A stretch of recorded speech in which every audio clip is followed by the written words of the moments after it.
안녕하십니까, 비전교육학입니다. 7월 12일 하루 교육학 다같이 한번 시작해 보도록 하겠습니다. 오늘 근데 이전과는 다르게 조금은 달라진 방식을 한번 도입해 보았습니다. 어떤 방식이 더 나은지 여러분들이 평가를 내려보시고 댓글에 남겨주시면 제가 참고를 해서 하루 교육학 강좌를 만들 때 여러분께 말씀드리도록 하겠습니다. 어떤 방식을 취했냐면, 이전까지는 바로 제가 물어보는 게 바로 명확하게 드러나도록 했습니다, 문제에서. 하지만 시험에서는 간접적으로 우리가 문항을 읽으면서 이게 어떠한 이론인지 추론해야 되는 경우가 있을 수도 있어요. 그래서 이번 스타일은 여러분들이 문제를 읽으면서 그 안에서 물어보는 이론이 무엇인지 추론을 한 다음에 거기에 대해서 답을 하시면 되는 겁니다. 그래서 어떤 스타일이 더 나은지 꼭 댓글에 남겨주시면 강의를 제작하는 데 참고해서 만들도록 하겠습니다. 그러면 교육심리부터 첫 번째 문제 한번 드려보도록 하겠습니다. 사람들은 생존을 위한 기본적인 삶의 생리적 욕구와 마찬가지로 생존을 위해 필요한 심리적 욕구를 가지고 있다. 기본적이고 보편적인 심리적 욕구 3가지를 만족시켜주면 스스로 선택하려는 욕구는 더욱 커지게 되고 이에 내적 동기는 더 상승하게 된다. 제시된 이론에 근거하여 학습자의 내재적 동기를 유발할 수 있는 방안 3가지를 예시를 들어 설명할 것. 여기서부터 여기까지가 제시된 이론입니다.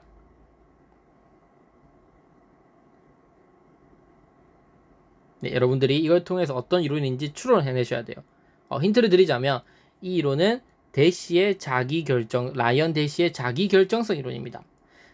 라이언 대시의 자기결정성 이론의 가장 핵심이 이거예요. 생리적 욕구와 마찬가지로 기본적 심리적 욕구가 있다고 했고, 이 심리적 욕구를 만족시켜주면 내적 동기 유발되고, 이 심리적 욕구는 3가지로 구성되어 있다는 거 여러분 아시겠죠? 그거에 대해서 한 가지씩 예시를 들어 설명해 주시면 됩니다. 두 번째, 교육 과정 파트로 한번 넘어가 보도록 하겠습니다. 그 당시에 과학적 경영 원리라는 테일러의 아이디어에 자극을 받아 학생들이 현대사회를 살아가는 능력뿐만 아니라 생산하는 능력을 개발할 수 있도록 해주는 교육과정 개발 방법을 제안했다. 여기에 해당하는 교육과정이 무엇인지 서술하고, 이에 따라 교육 목표를 설정할 때 유의점 3가지를 제시할 것.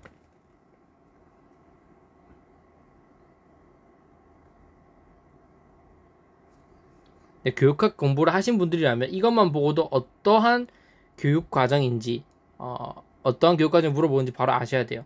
힌트를 드리자면 학자는 바로 보비트입니다. 보비트가 제시한 교육과정에 근거해서 그 무엇인지 한번 개념을 서술하고, 그 보비트의 교육과정 설정에서 교육 목표를 설정할 때 유의점 6가지 정도 제시를 했습니다. 그 중에서 3가지를 골라서 서술하시면 됩니다. 네, 교육평가 파트입니다.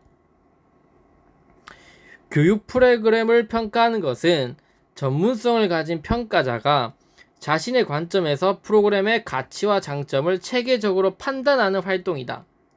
위의 관점에 근거하여 교육과정을 평가할 때 평가자가 평가해야 할 항목의 요소 3가지를 예시를 들어 설명할 것.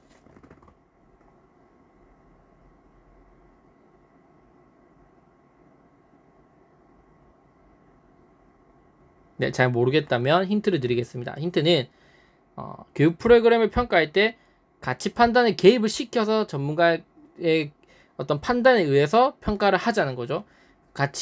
전문가의 가치를 안 넣을 수도 있어요. 그걸 객관적인 평가라고 하고, 객관적인 평가의 대표적인 게 타일러 모형인 거죠. 타일러는 그 평가자의 주관이 전혀 들어갈 수가 없습니다. 왜냐면 단순히 아동의 어떤 능력이 어느 정도 수준인지만 판단하고, 그래서 이 학습 전후를 비교해서 학습 후에 좋은 점수를 얻었으면 그 프로그램이 좋은 거다, 이렇게 평가하는 거예요. 그래서 아이들의 능력만 평가하는 거지, 여기서 프로그램 판단자의 어떤 평가자의 주관이 들어가지 않습니다. 하지만 좀 다르죠. 이 교육 프로그램의 목표 자체가 괜찮았는지, 아니면 목표 이외에 다른 것들은 없었는지, 이렇게 여타 다른 것들을 파악하는 거, 스크리븐입니다. 스크리븐의 판단 모형에 근거했을 때 특징을 평가해야 될 항목 요소 3가지를 제시하라는 겁니다. 교육 철학입니다. 민족적 경험이 엄선되어 체계화되었다고 생각하는 교재를 사용하여 교사 중심의 수업을 실시한다. 그리고 수업의 주안점을 학생의 미래 준비를 위한 훈련에 둔다. 해당 교육 철학이 무엇인지 제시하고 이러한 교육 철학에 근거한 교수학습 방안 2가지를 서술할 것.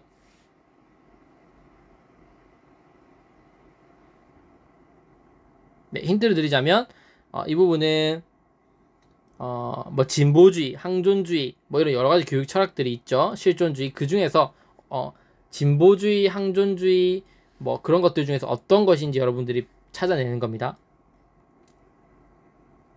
모르시겠으면 여러분들이 검색하시면 바로 나올 거예요. 그래서 해당 교육 철학이 무엇인지 제시하고 여기에 대한 이 교육 철학을 바탕으로 어떻게 교수학습 방법을 하는 게 효과적일 것인지 제시하라는 겁니다. 2가지. 네, 이것으로 1강을 마치도록 하겠습니다. 문제 스타일을 보시면 조금 변형을 했어요. 그 다음 강의에서는 나머지 파트는 좀 단순화시켜 보았습니다. 비교해보시고 어떠한 문제 스타일이 더 나은지 댓글에 꼭 남겨주시면 제가 강의를 제작할 때 참고하겠습니다. 네, 감사합니다. 다음 강의로 넘어가도록 하겠습니다.